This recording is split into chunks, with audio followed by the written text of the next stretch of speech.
Nobody told me about the woman in room 9. Not when I signed the lease, not when the landlord pressed the key into my palm with fingers that were just a little too cold, and not even when I noticed, on that very first night, that the door at the end of the hallway was always slightly open. Just a crack. Just enough for something on the other side to watch through. I should have left then. But here is what I know now: the woman in room 9 was not the thing I should have been afraid of. I was. My name is Brian Marsh. I was 29 years old when I moved into the Aldwych building on Creston Street, and I was running. Not from the law, not from debt, from myself. 3 months before I signed that lease, my mother had died. Alone. In a hospital room I didn't reach in time because I had convinced myself there were still a few more hours. There were not.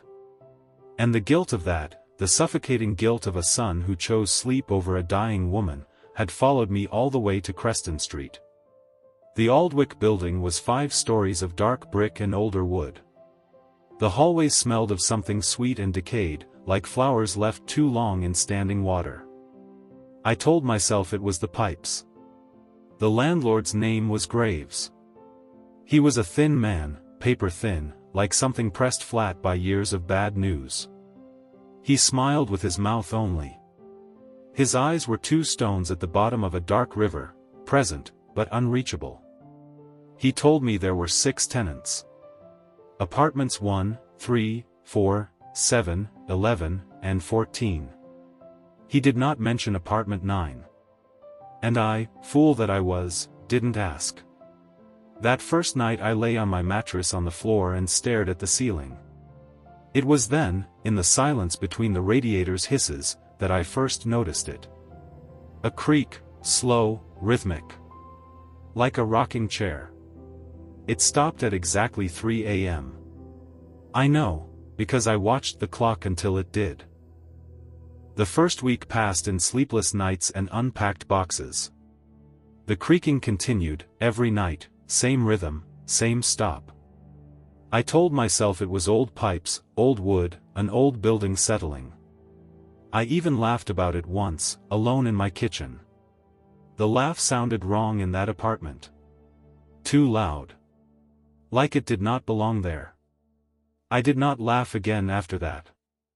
It was on a Tuesday, 11 days after I moved in, that I first saw her.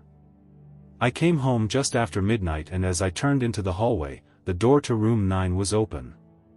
Wider than I had ever seen it.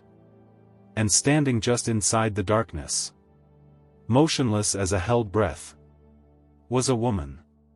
She was old, not elderly, old in a way that felt ancient, like she had absorbed the age of the building into her bones. Dressed in white. Hair loose and silver. Hands folded in front of her like a woman at prayer. She was staring directly at me. Not blinking. Not moving. My body did not run. It did not scream. It simply stopped.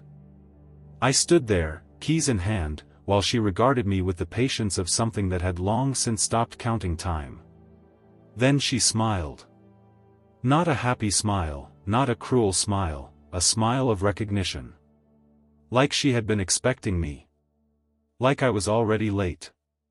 She stepped back into the dark. The door swung shut, no hand on it, no gust of air. It simply closed. I stood in that hallway for 11 minutes. 11 minutes I cannot account for. 11 minutes that feel, even now, like they belong to someone else's life. I knocked on Graves' door the next morning. When I said the words, "There is a woman in room 9, something in his face did not move the way a surprised man's face moves. It moved the way a guilty man's face moves. He told me about Eleanor. Eleanor Voss had lived in room 9 since 1971. She moved in as a young woman with her husband and a daughter no older than 6. The husband left within a year. The daughter grew up, moved away at 18, and never returned. Eleanor stayed. He was still there in 1993 when the paramedics broke down her door. Heart failure, the report said. Found in her rocking chair. facing the door. Graves looked at his hands. "She never left, Mr. Marsh." "Not completely. The tenants in apartment 11 always see her eventually. She watches that door. Has done for 30 years. She does not mean any harm. She is just waiting." "Waiting for what?" I asked. He did not answer. I should have left. Any rational person would have left. But grief hollows out rationality and fills the space with a reckless indifference to your own safety. I did not care if the building was haunted. So I stayed. The sightings became more frequent. A white shape at the end of the hall. A shadow passing slowly under the crack of my door. Once I woke at 2:58 a.m. to find my apartment door open, standing ajar by exactly the same width as room 9's door. I had locked it before I slept. I remembered the click of the deadbolt. It was open. I stopped sleeping properly. My face went gray. My hands developed a tremor I told myself was too much coffee. It was not too much coffee. The knock came on a Thursday night. 2 knocks. Gentle. Patient. As if she had all the time in the world, which of course, she did.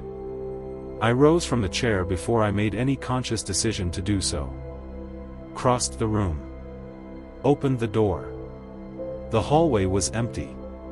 But on the floor, perfectly centered on my threshold, was a photograph.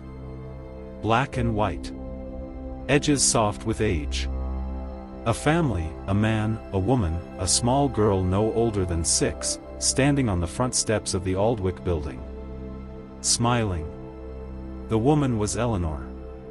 Young. Bright-eyed. Alive in the way only photographs of the dead remind you people once were.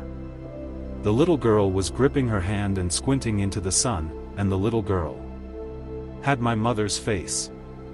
Not similar. Not resembling. Not a trick of grief. It was my mother's face. At 6 years old. On a child who had lived in this building in 1971. I turned the photograph over. On the back, in handwriting pressed deep into the paper as though the writer needed the words to last. 4 words. Bring her back to me. I did not sleep that night. I sat on the kitchen floor with the photograph in my hands and tried to build a rational explanation. Coincidence. Resemblance. Grief making shapes out of shadows.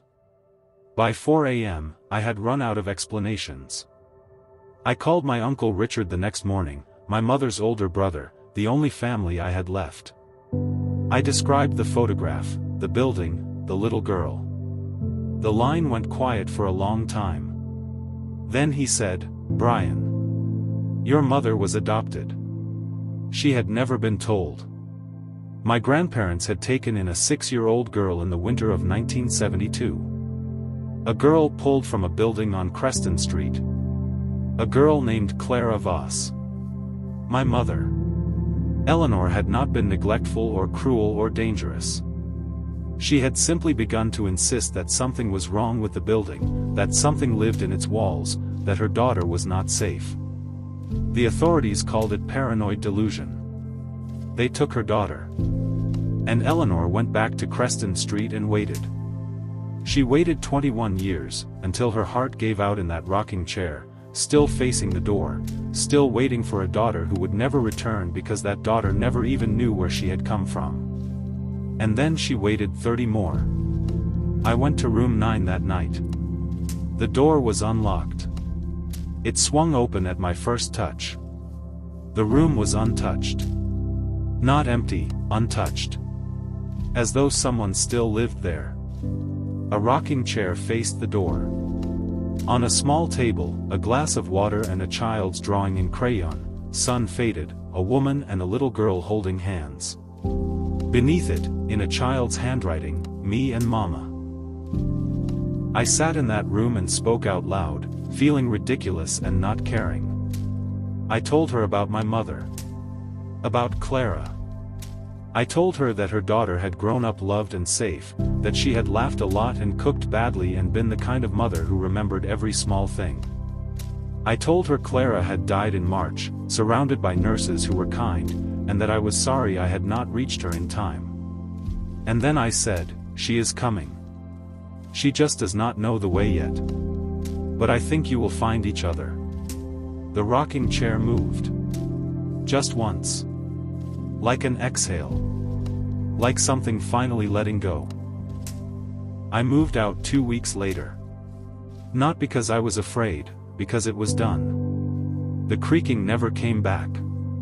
Graves told me, when I returned my keys, that in 30 years he had never seen one quiet night in that building. Until now. Here is what I have thought about every single day since. I did not choose that apartment. The ad appeared in my inbox the day after my mother's funeral, unrequested, from an email address that no longer exists. I was placed in apartment 11, close enough to room 9 to hear the creaking, close enough to see the door.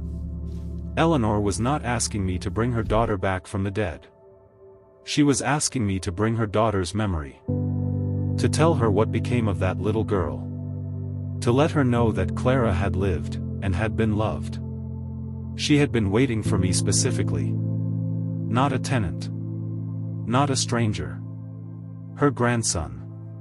The only person on earth who could give her what she needed to finally rest. I still grieve my mother. I still carry the guilt of being 5 hours too late. But I think about Eleanor, waiting 50 years in a dark room, in a rocking chair, facing a door. And I think that maybe some love is just too deep to obey the rules of death. And I think, wherever my mother is now, she finally knows who was waiting for her.